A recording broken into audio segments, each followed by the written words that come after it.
Okay, everybody, you might want to load in because we're gonna get into some really heavy stuff, and I'm gonna be drinking real heavy. Ah, real, real heavy, non-alcoholic.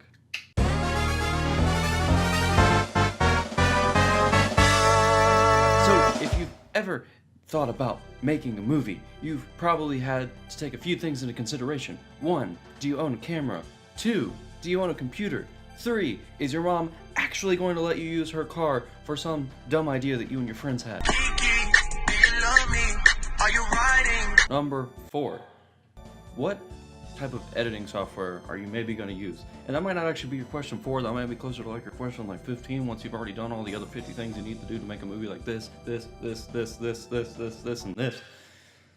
But one really big argument that's existed ever since the dawn of digital editing is the fight between Final Cut Pro, Avid Media Composer, and Adobe Premiere.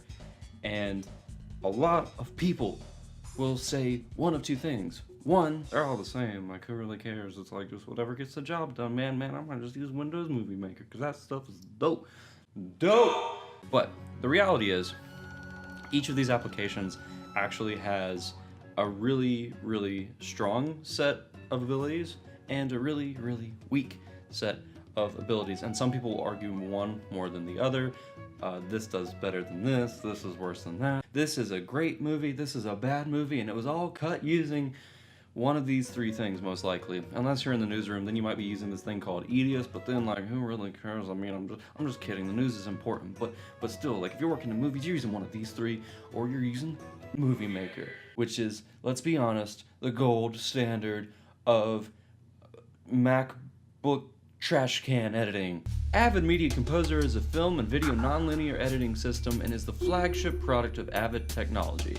Initially released in 1989 on the Macintosh 2 as an offline editing system, the application has since evolved to allow for both offline and online film editing, including uncompressed standard definition video, high definition 2K and 4K, and 8 and 16 and 10-bit and 14-bit, and all the bits that you could possibly want to edit. And the reality is, Avid is right now still the standard NLE, or non-linear editing piece of software that is used for most major Hollywood film and TV productions, as well as news and broadcast mediums around the world. But another application that's really been catching up in the last few years is Adobe Premiere. Adobe Premiere Pro is a timeline-based video editing app developed by Adobe Systems and published as a part of the Adobe Creative Cloud licensing program. First launched in 2003, Adobe Premiere Pro is the successor of Adobe Premiere, first launched in 1991. It is geared towards professional video editing, while its sibling, Adobe Premiere Elements, targets the consumer market. Now, we're not even going to talk about Adobe Premiere Elements, or the fact that Adobe Premiere Elements will let you record natively inside the software, and Adobe Premiere Pro won't for some reason, which for like new media people like myself would be freaking awesome. But for whatever reason they don't, so I gotta do all these bunch of workarounds. But we're not gonna talk about that. We're gonna talk about the fact that Adobe Premiere is probably the closest competitor to Avid Media Composer on the market right now, except for our third brother and the NLE that I learned how to edit on. And that, my friends, Movie Maker. Final Cut Pro is a series of non-linear video editing software programs first developed by Macromedia Inc. and later Apple Inc. The most recent version, Final Cut Pro 10, version 10.4.3, runs on Intel-based Mac computers powered by Mac OS High Sierra or later. The software allows users to log and transfer video onto a hard drive, internal or external, or it can be edited, processed, and output to a variety of formats. The fully rewritten Final Cut Pro 10 was introduced by Apple in 2011, with the last version of the legacy Final Cut Pro being version 7.03. Now, that was a lot of words, but one word you might have noticed that was seemingly missing that both Avid and Premiere had was the word professional. Final Cut Pro 10 has almost completely flipped what its predecessor was. Final Cut Pro 7 was like this beautiful editing system that was similar to Avid and Premiere in all the right ways, except it was kind of ugly, the colors were kind of gross, and it looked real archaic, but it was beautiful in its own right. It's kind of like It's kind of like your grandma. Like, you love her, she's beautiful, but she's old. And that's not a bad thing. And sometimes it's better just to be old instead of trying to be fresh and new, like your awkward uncle that thinks he can rap along to Gucci Gang, but he's 65, and that's real weird. So he just needs to stop. And that's basically what happened with Final Cut 10. Is Final Cut 10 decided it was going to approach a new media market and kind of throw a wrench into what Final Cut Pro 7 was, in hopes that it would completely reinvent the way that you can edit different systems.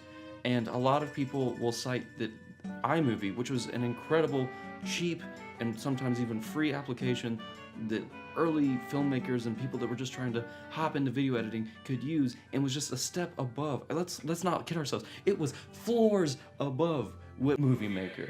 And what they noticed were tons of people were using iMovie and tons of people weren't using Final Cut except for the professional editors. So Apple said, you know what?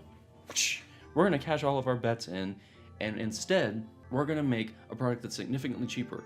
Final Cut Pro 7, back in the day, when you actually had to buy your packages and have them shipped to you, and then you had to like take out the disc, and you had to spend like 8 hours installing it onto one computer. My God, I can only imagine what teachers and professors and people that work in labs had to go through. But point being, you were paying anywhere from $1,000 to $2,000 just to set up the software. Whereas now, you can pick up a copy of Final Cut Pro for like $300 online, and if you get the student discount version, you can get it for $199. Just a heads up, they brought that back a couple years ago. Don't know if it's still around, really hope it is. Check that out if you haven't. And you can also pick up Adobe Premiere if you're a student for $10 a month, or if you're a creative professional between $20 and $25. Avid has similar pricing. Which one is better? And like I said at the beginning of this video, there's not really a clear answer. One of these apps does one thing better than the other, and one does something that the other doesn't. For example, if you're working on a Mac and you're working using an Apple computer, Final Cut Pro runs like a dream. It very rarely has any hiccups. It performs incredibly well with both desktop and laptop setups, and it renders very, very fast compared to Adobe programs and Avid programs. It just works with the hardware because it's designed by the same people that created the software. Avid Media Composer is built to handle terabytes upon terabytes of footage because it's made for these big professional suits, but that also means that getting going in an Avid project takes a little bit of time. And Adobe Premiere is used almost exclusively by all the new media people. Some people use Final Cut, but Adobe Premiere is just so accessible and it integrates so well with Adobe Media Encoder, Adobe Photoshop, After Effects. You can even have an unfinished After Effects project imported into Premiere as a piece of footage that you can streamline edit without actually outputting or rendering. It can render within Premiere. That's incredible. But the downside of Premiere is it crashes a lot, can't handle certain types of footage, and its built-in color grading software is good, but not nearly as good as things like Symphony. I say all of that to say, there's not really a clear answer as to which one is better. Each one has its good, fair use, and the point that we keep having this argument over this one is better over this one and this is that is kind of null and void. The best way to decide which piece of this software, the best way to decide which of these pieces of software is best for you is to look at your needs, look at what you're after.